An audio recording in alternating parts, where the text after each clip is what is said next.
raha ny teny ivato aloha andra ny tontolo andro dia azo lazaina fa nilamina tsy misy lalana tapaka, ny fiara mpitatitra sy ny fiaran'olon-tsotra mivezivezy ny fandoavanova makaty Antananarivo dia afaka nandeha milamina so tsy nidina tsy avy no mamitina izay vaovao izay.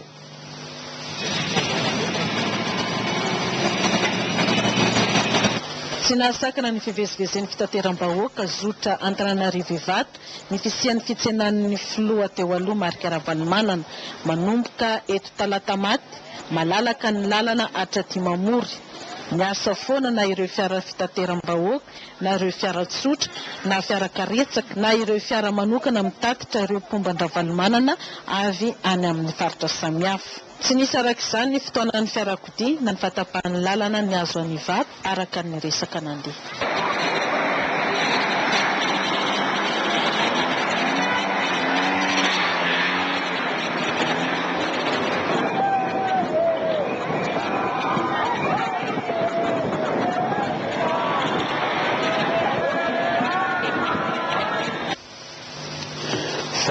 Ilay soro-dalana na feuille de route nalefa ny ngiahy Joaquim Kisano kosa amin'izao fotoana izao dia efa eny am-pelamtanan'ireo mpanao politika isan-tsokajiny ka misy ny fanehoan-kevitra mpanao politika mikasika izay soro-dalana ny SADC izay ny famotinana iarahantsika amin'ny sy Njaka Serge Randenarso. Voalohany aloha tsara n'izay fanamarihana mampahafantatra fa efa tena voarainay androany tamin'ny resifefany teo avy amin'ny président Chisano alefa par mail izy io ary fanatsarana vitsivitsy no angamba azo lazaina ao anaty izay mikasika indrindrandrindra ny eo amin'ny fanaraha-maso io feuille de route zany hoe soro-dalana izay ankinina amin'ny société civile ray aman-dreny mijoro zany ireo fahafantatsika zany ary ny fanamafisana izay efa napetraka tamin'ile taratasiny zaraina taminay amin'ny fepetra na amin'ny fitantanana ny tetezanita na amin'ny fikarakarana ny fifidianana na ho atsika mianakavy na amin'ny tsirairay indrindra moa zany misy karazany code d'éthique izay napiny zany lavalava koa mamehy tsy mametra ny rehetrarehetra amin'izay tokony atao sy n'izay tsy tokony atao mandra-pahavitany fifidianana. Resaka mandeha moa amin'izao zao dia ny fiverenany filoha teo aloha Marc Ravalomanana rapitso voakasika eo izy zay. Io efa napetraka hatramin'izay ary amin'ilay taratasy nalefa ny président Chisano dia mbola manamarina mazava tsara na amin'ny feuille de route fa tsy mahazo mody raha tsy efa feno ny fepetra ahafahana manao an'izany aorinany ny fametrahana fifidianana aorinany tetezanita. Ny toara mikasika ny filazana fivernity izy rapitso. Angamba io moa fomba fiady politika sarotra amiko ny hino ny fisian'izany indrindra fa izao fandefasan'ny président Chisano feuille de route izay manamafy zany tsy fahafahany miverina zany dia amiko midika fa tsy afaka hiala amin'izany na ny faritra SADC izay onenany filoha Ravalomanana na ny Afrika Atsimo izay firenena loha laharana zany amin'ny troïka SADC zany hoe loha laharana amin'ny fandraisana engagement amin'ny fanatanterahana izay voafetra ao anatin'ilay feuille de route. Voaraina tokoa ny feuille de route nalefan'ny Joaquim Kisano zay dia miantso ireo namanay mba hanao sonia an'izy io satria misy sonia iraisany rehetrarehetra amin'ny farany izay ampiaratsika ilatsika amin'ny krizy lavabe ity Madagasikara fa mijaly ny olona tsirairay avy dia ao anatin'izy iny dia nisy modification kely nisy fanatsarana zay fanatsarana zay dia mahasoa atsika rehetrarehetra zay fanatsarana zay. Ny fanatsarana zany dia ahitansika ny stabilité ho an'ny institution satria tsy afaka manao empêchement zahay ao tsy azo anaovana dissolution zahay ao zay dikan'izay stable zany tsy afaka misy fandrahona zany zahay na anatin'ny institution ny telo samihafa. Fa eo amin'ny lafiny famahanan'ny président ny grand corps de l'État dia vonoka indray andraikitra ka izy ireo dia mitodika manokana amin'ny mpanao politika mba samy hampandefitra ny hampo. Manasa mpanao gazety tetsy amin'ny Mongo tetsy Andriafanambotana Hazy ny Grand Corps de l'État nampita izay vetsivetsipony izay. Aurélia Rafringa sy Jean Emile Benson. Mietsika ny antsoina hoe syndicat des grands corps de l'État eto amintsika manoloana ny zava-misy ankehitriny. Raha kapoka dia fitaovana ireo mpanao politika hifanaraka fa tsy hifandinja. Ilaina hoy ity syndicat ity ny firotsahan'ny grand corps de l'État an-tsehatra. Takiny ankoatr'izay ny tsy ampidirana ny resaka politika amin'ny asa-panjakana sy mba hitandrema ny mpanao politika hatrany. Ao anatin'ity hoe grand corps de l'État ity moa ny administrateur civil, ny agent diplomatique et consulaire, commissaire du prix et de la concurrence, mpampianatra mpikaroka, ingénieur sy ny sisa sy ny sisa. Eo amin'ny lafiny any amanjery kosa teto Antananarivo dia nisy radio izay voalaza fa tsy manara-dalàna. Radio-ny gasy no anaran'izy io ary mandefa feo amin'ny maridrefy 88.60 FM. Efa notadiavina hatry ny ela io radio tsy manara-dalàna io ary somary manano sarotra ihany ny fomba nitadiavana azy. Zao tsy inona tsy avana manotona ny vaovao.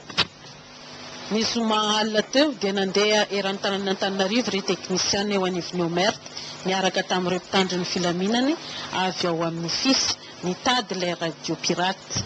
Tsinjony ireo fitaovana teknika teo ampelantanan'ny Omerte arak'izany ilay toerana nandefasan'ny radio pirate io. Saingy tamin'ny ora farany dia mbola tafaporitsika ihany na ireo mpanao gazety miasa ao na ireo fitaovana. Olona iray no voasambotra ireo mpanao fanadiadiana ao amin'ny DST na Direction de la Sécurité du Territoire eny anivon'ny fiadidian'ny fahifanavon'ny tetezamita tao Fort du Chêne. Rehefa nataony fisavan'ny tranon'ilay olona dia hita tao ireo tracta marobe an'ireo mpanohana ny filoha teo aloha Ravalomanana Marika izay nanaratsy ny fitondrana ankehitriny. Hita tamin'izany ihany koa ireo fitaovana fanamboarana cocktail molotov sy fantsika fanimbana kodiara fiara. Rehefa nentina monjy ny bureau ny DST ity olona ity dia nifanena tamina olona iray hafa izay nilaza fa saika voasambotry ny fisy izy sy ny namany ny alina teo. Rehefa nataony fanadiadiana ty farany dia fantatra fa anisan'ireo mpanao gazety ny radio-ny gasy izy io. Rehefa nosavena ihany koa ny tranony eny Faravohitra dia nahitana fitaovana maro fikarakirana ara-teknika an'io radio-ny gasy io. Régie technique zany sy sabatra lavalela izay. Fantatra tamin'izany fa afaka afindra mandehandeha amin'ny fotoana rehetra izay ilana azy ny foiben'ity radio pirate ity ka izay hatrany no tsy nahafahan'ny mpitandro ny filaminana na hatratra azy. Raha toa ary velo tsy lavo hery zaka atao itsilavo ity mpanao gazety ny radio-ny gasy tratra ity ary nilaza izy fa mbola misy mpanao gazety hafa Lova sy Sata izay namany mbola miriria any. Farany tsy mijanona hatramin'izao ny SMS voaren'ity olona ity na dia efa tratra aza itsilavo manontany aiza le radio profa mandeha foana io radio hatramin'izay. Fa hamitianatsika ny mikasika ny toetra rahan'ny firenena amin'ny ankapobeny dia hohenoitsika ny resadresaka ny fanaovan'ny Jean Emile Benson tamin'ny CT Herman Narazafinaefo izay tonga nanambarany heviny teto amin'ny televisionna malagasy tamin'ny takariva teo. Arahantsika avy hatrany ary ny resadresaka tamin'ny andriamatoa Hery Razafinaefo, Herman Narazafinaefo azafady. Raha tsika mahita moa sy mahafantatra amin'izao fotoana izao fa efa tongotra ny fotoana azahoantsika ny fankatoavana resam-pirenena ary amin'izao fotoana izao dia tonga eto amintsika ny filoha komoriana, tonga eto ny ministre frantsay en coopération ary maro zany ireo zavatra ahitana indrindra zany fa ny feuille de route izay efa nankatoavy ny andriamatoa docteur Simao. Maro zany ireo fepetra rehetrarehetra izay nitakina hatramin'izay nitateraka amin'izao fotoana izao hivoahantsika amin'ny krizy. Dia amin'izay fotoana izay no misy ny asana fanakorontanana ataon'ny filoha teo aloha ka everina fa dia tena tsy mifanandrify amin'ny zavatra takin'ny firenena zany sy andrandray ny vahoaka malagasy mba hialana amin'ny krizy.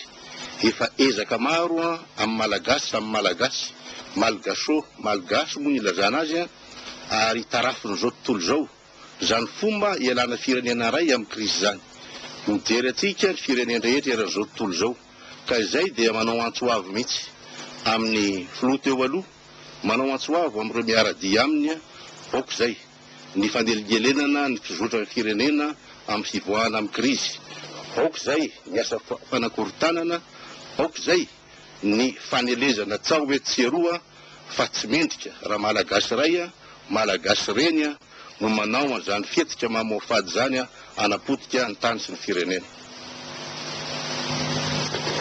Fa lafim-baovao momba ny fitsinjaram-pahefana amin'izao fidirana amin'ny repoblika fahefatra izao dia haverina ao anatin'ny vondrom-paritra itsinjaram-pahefana ny faritra ny enina teo aloha ary manaraka azy ny faritra sy ny komina.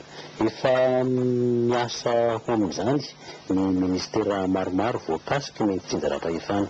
Ny fampitirana ny vaovao iarahantsika amin'ny Lanto Malala Rasaka.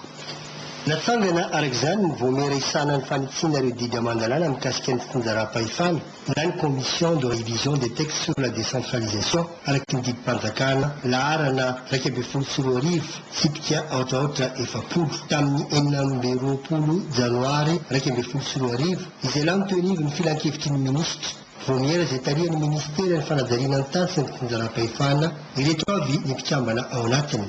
Univy fiadinan'ny fahefana avy ny tetezamita ny directeur des études juridiques, univy fiadinan'ny premier ministre ny directeur des études, eo anivon'ny ministera fanajariana ny tany sy ny fitsinjaram-pahefana ny secrétaire général ny tale général ny fitsinjaram-pahefana ny tale général ny fanajariana ny tany ny tale général ny fananan-tany ny tale général ny tahiry fampandrosoana ifotony na ny FDL, univy ministera ny ati-tany ny directeur général de l'administration du territoire, univy ministera fitatanam-bola sy ny teti-bola ny tale général ny etra ny tale général ny teti-bola, univy ministera mandraikitra ny teti-pivoarana na ny plan ny directeur général ny teti-pivoarana, univy ministera mandraikitra ny asa-panjakana ny tale général ny sekoly ambony enam.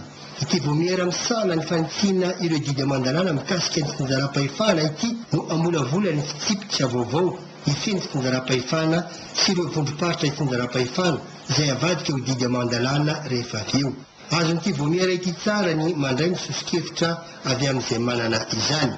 Ny vovolohany ity voamera ity teo ambany fitaria ny ministry ny fanajariana ny tany sy ny fitsinjaram-pahefana Hajo Andreny Anarivelo nambaran'ny ministra fa tsy maintsy atao anatin'ny sehatra ara-dalàna tahaka ity voamera ity ny famolavolana ny volavolana didy aman-dalàna vaovao mikasika ny fitsinjaram-pahefana. Fitsinjovana ireo traboina vokatry ny rivo-doza Bingiza any amin'ny faritra Sofia amin'izao fotoana izao ny ministry ny asa vaventy Razafy Mandiriarika mijery ireo traboina sy ireo fotodrafitrasa semban'ny rivo-doza Bingiza. Tao Kalandy mandry tsara izy androany ary tao amin'io tanàna io dia 30 ny trano rava, 100 ny traboina potika mihitsy ny voly ary ny ministra Razafy Mandiriarika dia nampanantena fa hamboarina ilay tetezana eo amin'ny 13 kilometatra alohan'ny hidirana ny tanànany Mandritsara. Fa amin'izao fotoana izao kosa dia efa eo andalam-pitsinjarana any amin'ny boriboritany iny ilay vary 500 taona vao tonga eto Antananarivo ny tompona andraikitra. Ankoatra ny eto Antananarivo dia efa heverina koa izao ny fitsinjovana manokana ireo olona any amin'ny faritra traboina. Ny fampitirana ny vaovao mikasika izay raha tsika amin'ny ambinitsy Andriamaservelo sy Lanto Rabemananjara. Mozarena avy hatrany tamin'ny boriboritany enina eto Antananarivo ity vary vao tonga milanja 500 taona ity amidy amin'ny 10 ariary ny kilao. Miatrika izany